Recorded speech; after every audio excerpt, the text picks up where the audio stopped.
For decades, Earth's orbit has been silently filling with a kind of trash that's completely invisible to the naked eye, yet it holds the potential to ruin future exploration. It's the debris of our progress, pieces of rocket parts, defunct satellites, even discarded tools, all orbiting our planet like a ticking time bomb. The world had gone to space with hope, but it left behind a mess that has become one of the most pressing environmental problems of our time. This is the story of how humanity's desire to explore beyond Earth's atmosphere has led to a dangerous accumulation of space junk and the tireless efforts of individuals who dared to confront it.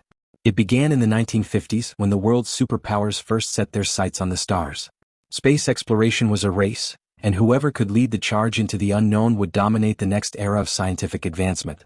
Rockets launched one after another, each one carrying payloads of satellites and scientific instruments designed to push the boundaries of what we knew about the cosmos. As the space program took off, so did humanity's collective desire to conquer the final frontier. At first, no one thought much about the debris. The idea of junk floating endlessly in space seemed almost laughable. Who would care about a broken satellite orbiting 300 miles above Earth?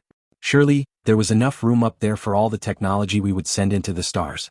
But as years passed, that space became more crowded. By the 1970s, more rockets had launched and more satellites had been discarded, tumbling away from their missions. Yet, it wasn't until the 1980s that scientists began to realize the true scope of the problem. Every time a rocket blasted off, every time a satellite malfunctioned, it was leaving behind fragments, tiny pieces of metal, glass, and plastic that whizzed around at incredible speeds. Some were no bigger than a marble, others the size of a car. What was once a few bits of debris soon became a swirling mass of trash, orbiting the Earth like a toxic cloud of waste. And then came the turning point, the accident that shocked the world. In 2009, an old Russian satellite, Cosmos 2251, collided with a functioning commercial satellite, Iridium-33, over Siberia. The collision sent thousands of tiny pieces of metal and debris scattering through space at over 22,000 miles per hour. The impact was catastrophic. Not only did it destroy both satellites, but it also created thousands of new fragments that continued to drift in orbit in space. It was a wake-up call for everyone who had ever thought about the future of space exploration. It wasn't just about the satellites anymore, it was about our very ability to keep exploring the stars. Every time a piece of debris collided with something else, it created more debris, each new fragment increasing the risk of a cascading effect, a dangerous phenomenon called the Kessler syndrome. In this scenario, a single collision could set off a chain reaction with pieces of space junk smashing into more satellites, creating even more debris, until Earth's orbit became completely unusable.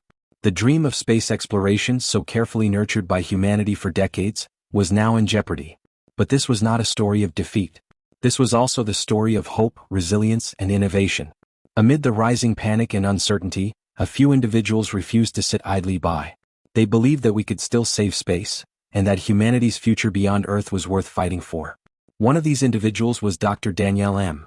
Mayer, a NASA engineer who had been working on developing robotic systems for spacecraft for years. Dr. Mayer had always loved space. As a child, she spent her nights staring at the stars, imagining what it would be like to travel among them.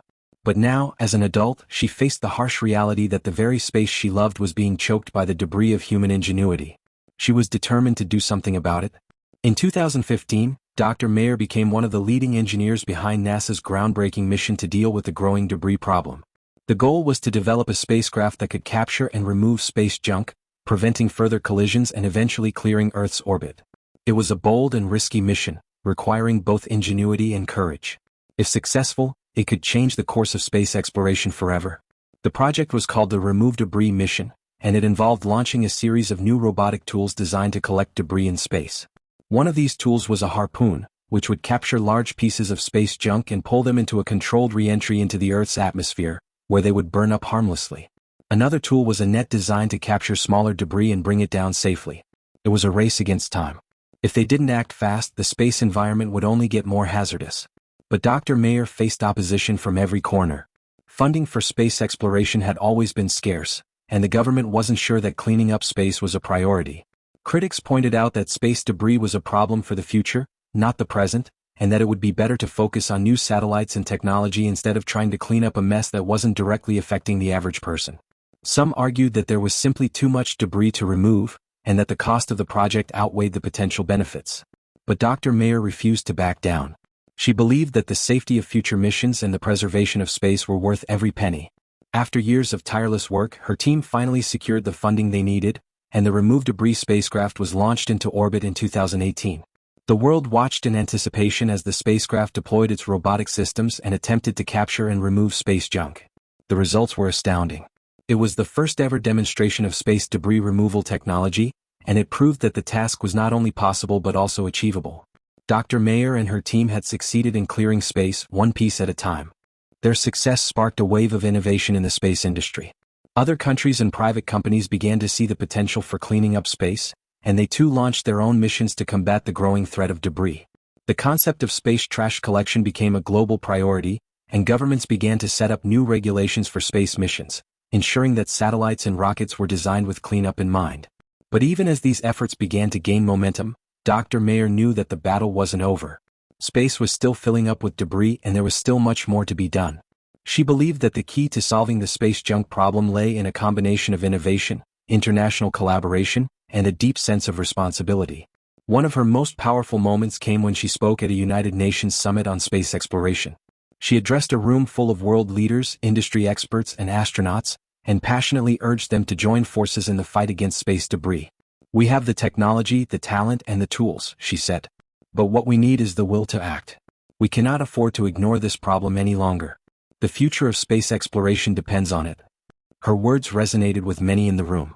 Over the next few years, countries from all over the world began to invest in space debris removal technologies, and efforts to clean up Earth's orbit intensified. The space industry, once focused solely on exploration and discovery, had evolved into a guardian of the space environment. As we stand today looking toward the stars, it's clear that the legacy of Dr. Mayer and those like her has reshaped the way we think about space. Thanks to their hard work and dedication, the skies above Earth may one day be cleared of the debris that once threatened to endanger future missions. In the end, the story of the space garbage problem is not one of destruction or defeat, but of perseverance, hope, and the realization that humanity's reach will always exceed its grasp, as long as we are willing to take responsibility for the consequences of our actions.